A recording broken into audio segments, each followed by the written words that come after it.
안녕하세요. 정치 한류 해외 반응을 소개하는 정말 치명적인 클래스 정치 클래스 TV입니다.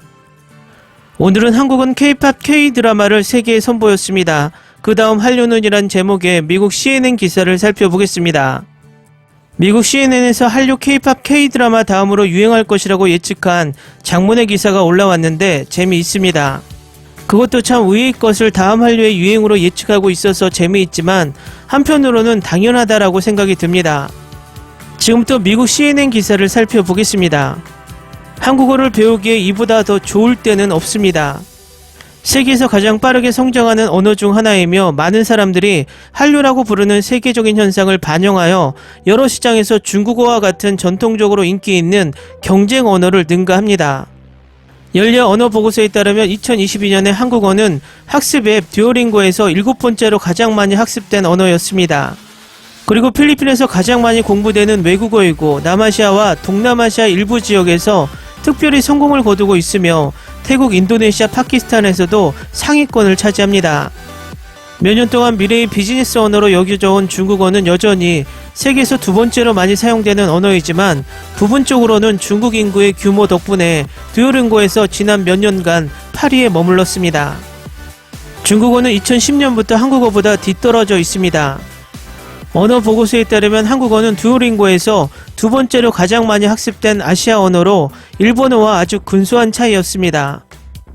전 세계적으로 5억 명 이상의 사용자를 보유한 듀오링고는 한국어가 중국어, 러시아어, 힌디어보다 앞서고 이탈리아어보다 순위가 높습니다. 영어와 스페인어는 여전히 상위 2개 자리에 편안하게 자리 잡고 있습니다. 지난 20년 동안 한국의 수출은 K-팝과 한국 TV 드라마에서 미용 제품, 패션, 식품에 이르기까지 전 세계를 휩쓸었습니다. 한국은 국제문화 강국이 되었고 옥스퍼드 영어사전은 2021년에 우리는 모두 한류의 장점을 타고 있다고 말하면서 한국어 유래 단어를 20개 이상 추가했습니다.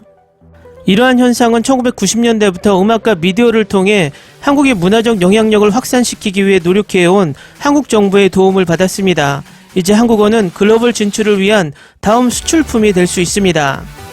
서준 콜롬비아대 한국어학부 국장은 처음 시작할 때와 비교하면 한국에 대한 국가인식, 한국 문화와 사회, 한국어에 대한 인식이 상당하고 긍정적으로 바뀌었다고 말합니다.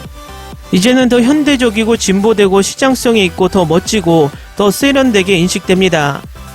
수십 년 동안 해외 동아시아 언어 연구는 대부분 북경어와 일본어에 국한되었습니다. 하지만 2012년 싸이의 노래 강남스타일, 2019년 스릴러 기생충, 2021년 넷플릭스 드라마 오징어 게임, 방탄소년단의 등장 등 한국 아티스트와 감독들의 데이트 이후 지난 10년 동안 상황이 바뀌기 시작했습니다. 의심할 여지 없이 K-팝은 가장 큰 글로벌 스타입니다. 통계는 같은 기간에 한국어에 대한 관심이 급증했음을 보여줍니다. 현대언어협회가 분석한 자료에 따르면 미국 고등교육기관 한국어 수업 수강생은 2002년 5,211명에서 2016년 14,000명으로 급증했습니다. 한국어가 모국어가 아닌 사람들이 배우기 쉽지 않다는 점에서 이러한 도약은 놀랍습니다. 미국 국무부는 한국어를 영어 사용자에게 매우 어려운 언어로 지정하고 전문 업무 숙련도를 달성하는데 평균 88초가 걸린다고 파악하고 있습니다. 현대 한국어는 한글이라는 음성 문자를 따릅니다. 즉 특정 의미를 나타내기 위해 기호를 사용하는 중국어와 같은 비음성 언어와 달리 음절은 일반적으로 쓰여진 그대로 발음됩니다. 콜롬비아대 교수인 서 교수는 2015년경 처음으로 관심의 증가를 감지하기 시작했지만 지난 3, 4년 동안 가속화되었다고 말합니다. 2017년에서 2021년 사이에 한국어 과정에 등록한 콜롬비아 학생 수가 50% 증가했다고 그녀는 말합니다. 다른 대중적인 언어는 지난 10년 동안 통계가 정체되거나 감소했습니다. 예를 들어 중국어 수업에 등록한 미국 학생들은 2002년에서 2013년 사이에 크게 증가했습니다.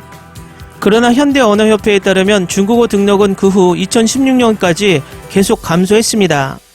이는 미국과 중국의 관계가 악화되고 인권유린 혐의로 인해 서구에서 중국에 대한 인식이 악화되는 것과 동시에 일어났습니다.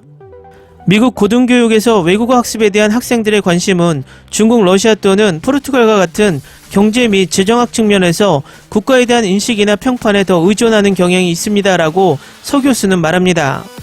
마찬가지로 현대언어대학위원회에 따르면 2012년부터 2018년까지 영국에서 한국어 과정을 수강한 고등교육 학생의 수가 3배 증가했습니다.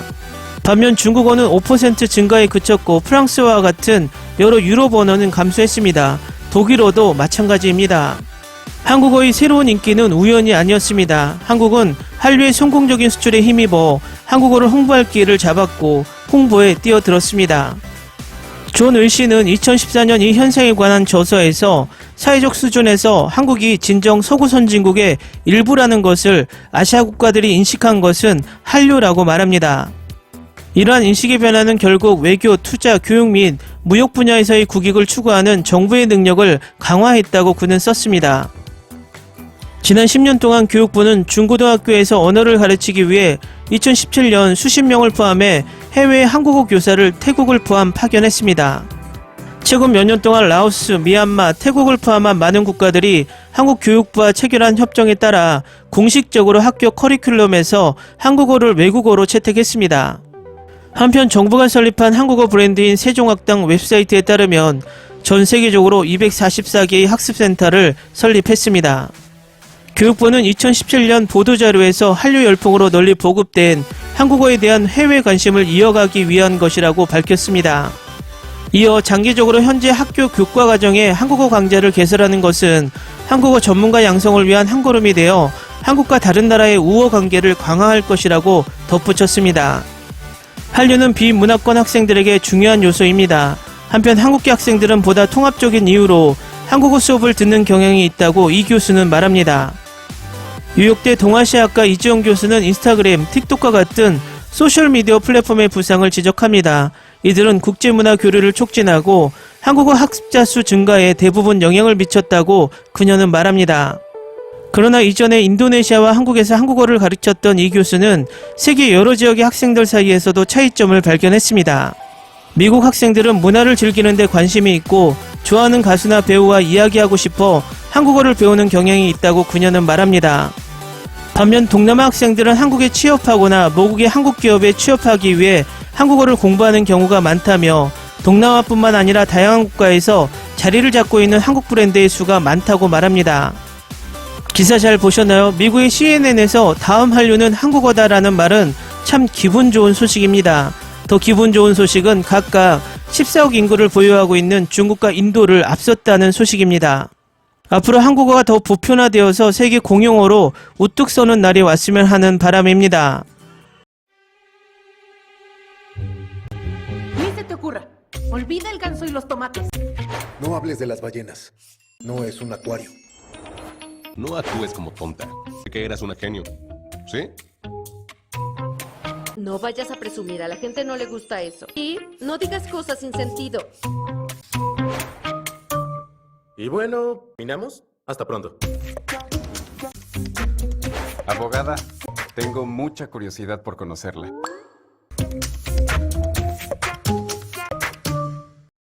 재밌게 잘 보셨나요? 여러분의 구독, 좋아요, 댓글, 알람 설정은 콘텐츠 제작에 큰 힘이 됩니다. 그리고 항상 하시는 일마다 대박 나시고 행복하시길 바랍니다.